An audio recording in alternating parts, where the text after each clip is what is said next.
هلو هلو هلو هلو، تحياتي كل الناس هتسمعنا. معكم رانيا سمير. الرسالة دي موجهة لاخواتنا الحريم اللي من شمال افريقيا.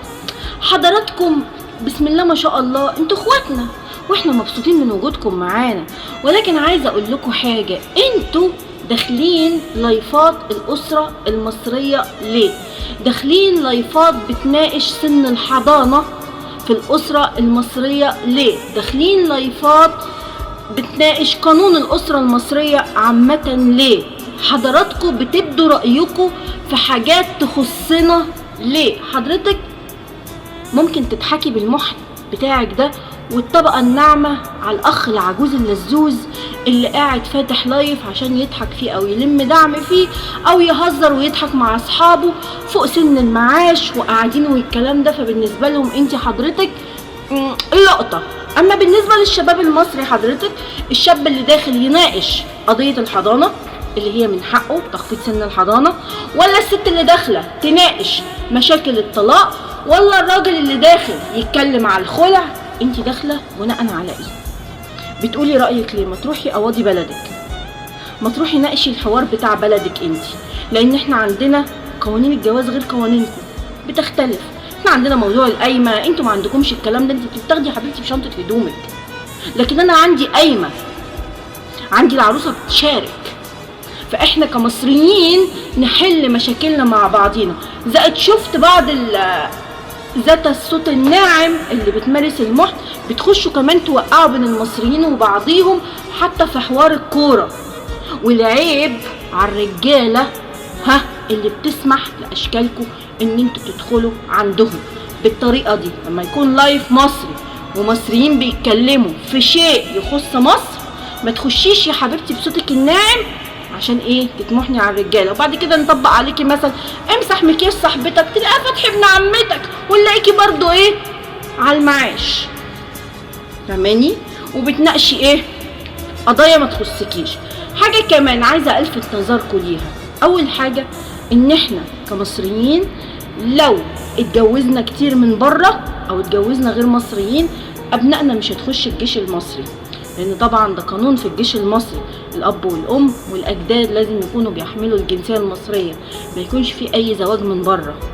فانا شايفه ان في هجمه، انا كرانيا شايفه ان في هجمه على اللايفات الاجتماعيه بتاعتنا، واللايفات اللي بتناقش قانون الاسره، واللايفات اللي هي بتناقش سن الحضانه من الناس دي، ويقول لك ما تتجوزش مصريه. امال هيتجوزك انت؟ لما هو ما يتجوزش المصريه هيتجوزك انت؟ ليه انت حبيبتي فاكره نفسك احلى من المصريه؟ فاكره نفسك بتتعلمي اكتر من المصريه؟ فاكره نفسك ان انت ليكي هبه وقيمه اكتر من المصريه؟ ما لو كان في الخير ما كان لما تتجوزي ابن بلدك. بتعرضي ليه على ابن بلد ان هو يتجوزك؟ بتعرضي ليه على ابن بلد ان هو يتجوز غير مصريين؟ اللي بيتجوزوا غير مصريين هم حرين، لكن كونك ان انت بقيتي عرض وطلب وبتخشي تعملي الكلام دوت، انت حضرتك في ايه؟ بلدك مش شباب بلدك مش شايفينك، ولا هم بيجوا يتجوزوا المصريه فاحنا نيجي نتجوز من عندكم؟ لا، سيبوا المصريين في حالهم.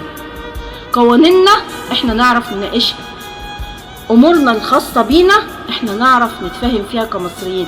عندنا نسبه طلاق بقت عاليه جدا، وده بقى شيء مسيء لينا كشعب مصر اللي معروف عننا التدين بطبعه، بس السوشيال ميديا كانت سبب كبير. وللاسف الناس اللي بتطلع تناقش حياتها ما بتاخدش بالها من الكلام ده، ان احنا بنغرس سكينه في ظهر بعضنا بسبب السوشيال ميديا، بسبب ان احنا بنناقش حياتنا في السوشيال ميديا. ولكن مشاكلنا برضو نقدر نحلها. ورئيسنا عبد الفتاح السيسي افكركم بمقوله قالها، قال لك انا ما بخافش على المصريين من بره مصر، انا بخاف على المصريين من جوه. يعني احنا الوحده بتاعتنا هي اللي بتجنن الشعوب دي. فما تخلوش حد في بسوس المصريين، خاصه اللي بتناقش الاسره المصريه وثغرات القوانين، يدخل غير مصري يقعد يعلي عليكم. تدخل واحدة غير مصرية، عشان الموضوع ده انا شفته اكتر من مرة، تدخل واحدة غير مصرية تتكلم عن المصرية قدامك. لا، برا. انا واخويا على ابن عمي، وانا وابن عمي على الغريب. واحنا المصريين لينا طابع خاص، طول عمرنا متحدين كده. مفيش عدو جه على ارضنا وقدر يسيطر علينا. مفيش عدو جه على ارضنا وخلانا نعرف نتكلم بلغته، مفيش عدو جه على ارضنا وبقينا نسخة طبق الاصل منه. بالعكس، احنا الاعداء اللي جم على ارضنا بقوا يحبونا وبقوا يتكلموا هم لهجتنا. احنا اللي بنعلم الناس، مش الناس اللي هتعلمنا، مش الناس اللي هتيجي تعدل علينا في قوانيننا. ماشي، كل واحد حر. انت كرجل مطلق عندك مشكلة مع طليقتك براحتك، عندك مشكلة مع النواشز، مع السلافة، مع الكلام اللي انتوا بتقعدوا تقولوه بتاعتك. انت كواحدة مطلقة عندك مشكلة مع الرجالة، مع السمبا، مع الراجل اللي مش كويس مع اهله، او الراجل الكويس مع اهله مش كويس معاكي، بتاعتكم. لكن لاحظوا وانتوا بتناقشوا المواضيع دي ان انت ممكن تعمل ثغرة في الامن القومي بتاع بلدك.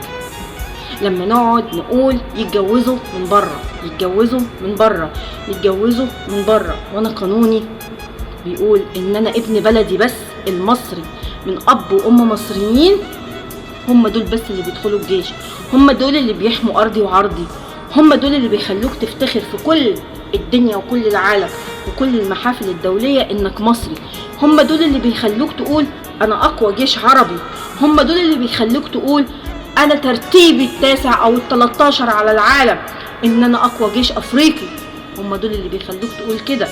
فخلي بالكم يا مصريين، الفتنة بيننا وبين بعضنا نائمة ولعن الله من ايقظها. مش معنى الفتنة ان انت حضرتك تروح تقول لي لا انا مش هيقظ فتنة ما بيني وما بين دولة، لا ما تقصهاش بين المصريين وبعضهم، ما تحطش في النص ما بين المصريين وبعضهم واحدة ذات الصوت الناعم لمجرد ان انت عايز تتبسط على لايفك من الكلام الناعم، وفي الاخر بتدسوا السم في العسل، وفي الاخر المصريين هم اللي حصل بينهم وبين بعض مشاكل. انا شايفة في لايفات كتير حصل بين مصريين ومصريين مشاكل بسبب شوية الحريم اللي دخلت تدافع عن حوار مصر والسنغال وحوار اللي حصل في المغرب، ومصريين شباب مصريين وقعوا في بعض وفاتحين لايفات على بعض وبيقطعوا في بعض. انتوا سمحتوا لدول يوقعوا ما بينكم؟ غلط. نفس الكلام لايفات محاكم الاسرة، لايفات سن الحضانة، فتحوا على بعض لايفات بسبب شوية ستات. انا امبارح كنت بحل في مشكلة، اتقال جملة ما اقدرش انساها، قال ان احنا يا جماعة لغاية شهر 4 كنا ماشيين مظبوط، لما دخل وسطينا بعض السيدات بوظوا الدنيا وما بقيناش ماشيين مظبوط وما بقيناش والحملة باظت. بص لهدفك، انت هدفك تخفيض سن الحضانة، انت هدفك تصحيح القوانين في بلدك، انت هدفك بلدك الاول والاخير. ما تخليش اي حد من بره يجي يعدل على حاجة تخص بلدك. انا عايزة بلدي تبقى احسن بلد في كل القوانين، عايزة بلدي تكون في كل شيء احسن بلد، شوارع احسن بلد، مباني احسن بلد، اقتصاد احسن بلد، قوانين احسن بلد. فما اسمحش لاي حد من بلد غريب يجي يزايد على القوانين الداخلية. انا ممكن اسمح له يتكلم معايا ويناقش معايا في القوانين الخارجية او اي شيء يخص الخارجية او اي شيء يخص الوطن العربي، لكن عند قوانين الداخلية وامني القومي بلدي خط احمر. ماشي؟ وزي ما قلت لك يا حبيبتي، انت ممكن تروحي للعجوز اللزوز اللي بيحب يفرح ويتبسط مع اللي شبهك، اما الشباب المصريين الواعي سيبوهن في حالهم، هم دول مستقبلنا ومستقبل بلدنا، هم دول اللي بيخلفوا لنا، وهم دول اللي بيجيبوا لنا الجيش اللي هيحارب عشان ارضنا. اما بعد، تحياتي كل الناس هتسمعنا. كان معكم رانيا سمير، وسلاماتي، تشاو بالكاكاو، وهري يا مهري، وانا على اهلي.